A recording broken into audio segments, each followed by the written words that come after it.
আসসালামু আলাইকুম ষষ্ঠ শ্রেণীর প্রিয় শিক্ষার্থী বন্ধুরা, আশা করি তোমরা সবাই ভালোই আছো। তো এখন আমি তোমাদের লিসন 6.6 আলোচনা করব। পেজ নাম্বার হচ্ছে 48 49। তো এখানে বলা হয়েছে read the following note on the use of punctuation mark, অর্থাৎ রিড দ্য ফলোয়িং নোট, নিচের নোটটি পড়ো।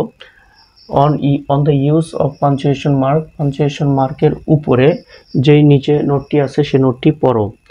আচ্ছা, আমরা এখন নোটটি পড়ব। তো হেডলাইনটা আমরা দেখি, এখানে কি বলা আছে, the use of punctuation mark, অর্থাৎ পাঞ্চুয়েশন মার্ক ব্যবহার করার নিয়মগুলো। ঠিক আছে, এক নম্বর হচ্ছে ফুল স্টপ। আমরা জানি বিভিন্ন রকম পাঞ্চুয়েশন মার্ক আছে, ফুল স্টপ আছে, কোয়েশ্চেন মার্ক আছে, এক্সক্লেমেশন মার্ক আছে, এই ধরনের আরও পাঞ্চুয়েশন মার্কস আছে, মানে জ্যোতি চিহ্ন। ঠিক আছে, পাঞ্চুয়েশন মার্কস মানে জ্যোতি চিহ্ন। তো প্রথম যে পাঞ্চুয়েশন মার্ক খুবই কমন, যেটা আমরা সবসময় ব্যবহার করি, সেটা হচ্ছে ফুল স্টপ। তোমরা জানো ফুল স্টপ হচ্ছে এভাবে একটা ফোঁটা আর কি। তো ফুল স্টপ অথবা ফুল স্টপকে বলা হয় ফুল স্টপ অথবা ফুল পিরিয়ড। ঠিক আছে, ফুল স্টপ অথবা ফুল পিরিয়ড। আচ্ছা, এরপরে কি বলা আছে, এ ফুল স্টপ ইজ ইউজ, অর্থাৎ ফুল স্টপ ব্যবহার করা হয়। কি কেন ব্যবহার করা হয়, এই যে তিনটি কারণ। প্রথম কারণ হচ্ছে at the end of a sentence, at the and শেষে, অফ এ সেন্টেন্স একটি সেন্টেন্স বা বাক্যের শেষে ব্যবহার করা হয় কি ফুল স্টপ।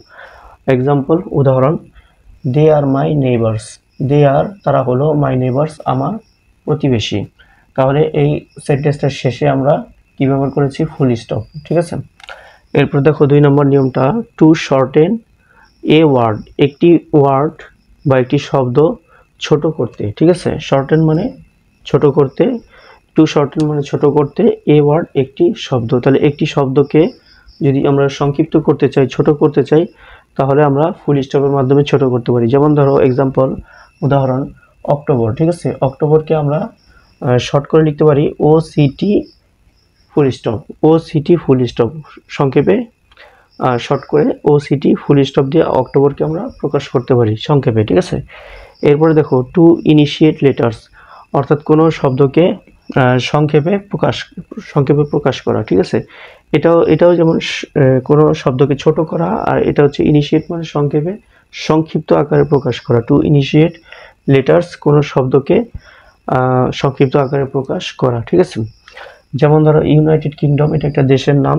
তো এখানে ইউনাইটেডের প্রথম অক্ষর ইউ, ইউ এর পরে ফুল স্টপ দেওয়া হয়েছে, এবং কিংডমের যে শব্দটা, এটার প্রথম অক্ষর কে, কে এর আগে ফুল স্টপ দিয়ে, তাহলে ইউকে দিয়ে বোঝানো হচ্ছে ইউনাইটেড কিংডম। আর ইউ এর পরে একটা ফুল স্টপ এবং কে এর পরে একটি ফুল স্টপ দেওয়া হয়েছে। এরপর দেখো মেম্বার অফ পার্লামেন্ট, তো এখানে এটাই শব্দটাকে সংক্ষিপ্ত করা হয়েছে এমপি দিয়ে, এম এর পরে ডট বা ফুল স্টপ এবং পি এর পরে ফুল স্টপ। ঠিক আছে, এরপর 2 নম্বরটা দেখো, 2 নম্বর যে পাঞ্চুয়েশন মার্ক বা জ্যোতি চিহ্ন, সেটা হচ্ছে কোয়েশ্চেন মার্ক। এরপরে বলা হয়েছে এ কোয়েশ্চেন মার্ক ইজ ইউজ, অর্থাৎ কোয়েশ্চেন মার্ক ব্যবহার করা হয়। কারণটা কি, কারণ হচ্ছে যে at the end of a question sentence, at the and শেষে, অফ এ কোয়েশ্চেন সেন্টেন্স একটি প্রশ্নবোধক বাক্যের শেষে, এক্সকিউজ মি, একটি প্রশ্নবোধক বাক্যের শেষে ব্যবহার করা হয়, at the end of a question mark. Example, উদাহরণ, have you taken breakfast, have you তুমি কি টেকেন ব্রেকফাস্ট সকালে নাস্তা করেছো। ঠিক আছে, তাহলে একটি প্রশ্নবোধক বাক্যের শেষে কোয়েশ্চেন মার্ক ব্যবহার করা হয়। নাম্বার 3 যে পাঞ্চুয়েশন মার্কস বা জ্যোতিচিহ্ন আছে, সেটা হলো এক্সক্লেমেশন মার্ক। ঠিক আছে, অর্থাৎ আবেগসূচক চিহ্ন। তো এরপরে বলা হচ্ছে যে an exclamation mark is use, অর্থাৎ একটি আবেগসূচক চিহ্ন ব্যবহার করা হয় at the end of a sentence, অর্থাৎ একটি সেন্টেন্স বা বাক্যের শেষে, অর এ শর্ট ফ্রেজ, অথবা ফ্রেজ বলতে এখানে তোমরা জানো যে ফ্রেজ হচ্ছে কয়েকটি শব্দ মিলে একটি শব্দের মতো যদি আচরণ করে, সেটাই হলো ফ্রেজ, মানে শব্দগুচ্ছ। তাহলে অর এ শর্ট ফ্রেজ, অথবা কোনো ছোট ফ্রেজের শেষে, অর্থাৎ কোনো সেন্টেন্সের শেষে অথবা কোনো ছোট ফ্রেজের শেষে এক্সক্লেমেশন মার্ক ব্যবহার করা হয়।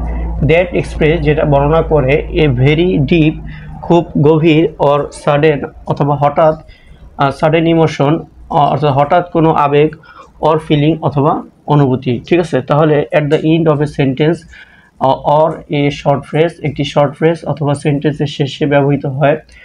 দ্যাট, যেটা এক্সপ্রেস এ ভেরি ডিপ, যেটা খুব গভীর ভাবে বর্ণনা করে।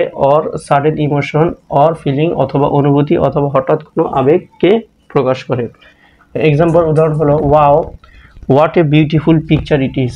তাহলে ওয়াও, এই ওয়াও কথাটা কি মানে সে অবাক করা কিছু দেখেছে, এই জন্য সে মনের ফিলিংস থেকে বা আবেগ থেকে বলছে ওয়াও, এই জন্য এখানে হবে এক্সক্লেমেশন মার্ক। ঠিক আছে, তারপরে কি আছে, what a beautiful picture it is, পিকচারটি কত সুন্দর বা ছবিটি কত সুন্দর। এরপরে দেখো টু শো ইমফেসিস, অর্থাৎ কোনো কিছু জোর দিয়ে দেখানোর জন্য বা বলার জন্য কিন্তু এই যে আমাদের এক্সক্লেমেশন মার্ক ব্যবহার করা হয়। যেমন স্টপ, থামো। Watch out for the speeding car, যে গাড়িটা দ্রুত আসতেছে সেই গাড়িটার দিকে মনোযোগ দাও। ঠিক আছে, জন্য এখানে স্টপটা জোরে বলা হয়েছে, এই জন্য এখানে এক্সক্লেমেশন মার্ক ব্যবহার করা হয়েছে। এরপরে নাম্বার 4 হচ্ছে কমা। এখানে বলা হয়েছে যে এ কমা ইজ ইউজ, এ কমা ব্যবহার করা হয় কি কি কারণে, দুইটা কারণ আছে। প্রথম হচ্ছে to give a little pause, অর্থাৎ এ লিটল পজ একটি ছোট বিরতি। ঠিক আছে, টু গিভ একটি ছোট বিরতি নেওয়ার জন্য।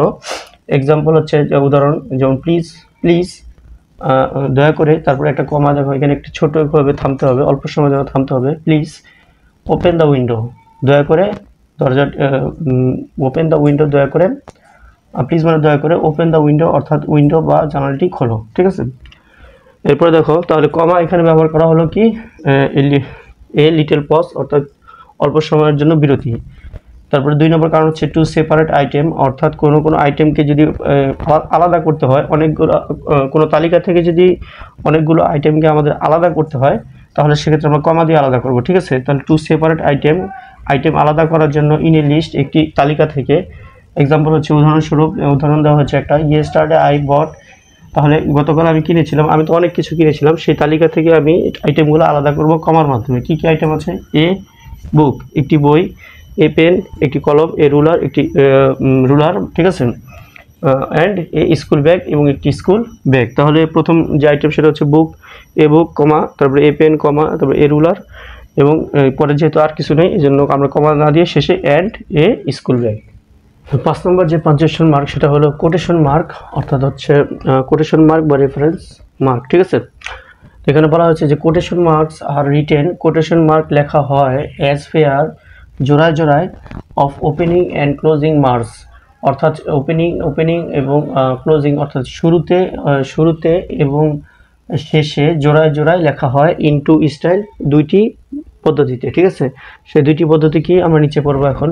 প্রথমটা হচ্ছে সিঙ্গেল আর দ্বিতীয়টা হচ্ছে ডাবল। তো সিঙ্গেলটা কি, দেখো এই যে সিঙ্গেলে আমাদের একটি করে মার্কস থাকবে, ওপেনিংয়ে থাকবে একটা এবং ক্লোজিং বা শেষে থাকবে আরেকটা, আর ডাবলে থাকবে দুইটা, ওপেনিংয়ে আর ক্লোজিংয়ে থাকবে দুইটা। ঠিক আছে, তো এখানে সিঙ্গেলে কি বলা হচ্ছে, single quotation marks are used, single quotation যে মার্ক সেটা ব্যবহার করা হয় within a double one to indicate a quotation within a quotation, অর্থাৎ সিঙ্গেল কোটেশন মার্ক ব্যবহার করা হয় উইথিন এ ডাবল ওয়ান, অর্থাৎ দুইটার ভিতরে, অর্থাৎ এখানে দুইটা থাকবে, কোড থাকবে দুইটা, এই জন্য বলা আছে double one indicate a quotation, অর্থাৎ একটি ইন্ডিকেট অর্থাৎ নির্দেশ করা, যে একটি কোটেশন নির্দেশ করা হয় কিন্তু এর মধ্যে থাকে দুইটা উইথিন এ কোড। ঠিক আছে, এক্সাম্পল দেখো, তারিন বলল যে, দ্য টিচার সেড, দেখো এখানে দুইজনের কথা বলা হয়েছে। প্রথম হচ্ছে তারিন বলল, তারপর আবার তারিন বলল যে টিচার বলল, তাহলে এখানে দুইজনের কথা,